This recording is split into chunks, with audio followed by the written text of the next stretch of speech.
আসসালামু আলাইকুম। আমি এখন আছি হেরা গুহার ঠিক উপরে। আমার 1 ঘন্টা 20 মিনিট লাগলো এই জাবালে নূরে আসতে। আমি 4:40-এ শুরু করছি এই সফর।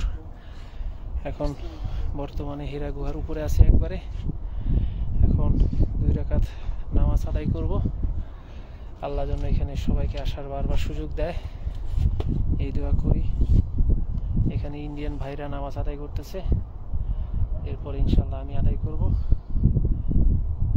খুবই ভালো লাগতেছে অনুভূতি। দেখেন কত উঁচায় আমাদের প্রিয় নবী হযরত মুহাম্মদ সাল্লাল্লাহু আলাইহি সাল্লাম কত কষ্ট করে এই পাহাড়ে চূড়ায় এসেছেন। ওনার উপর ওহী নাজিল হয়েছে, জিবরিল আমিন ওনার উপর ওহী নিয়ে আসছে আল্লাহর তরফ থেকে।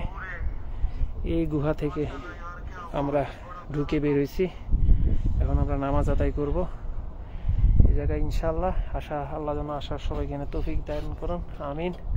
माशाल्लाह। अभी लोग देख कैसे बनता है शाह भाई।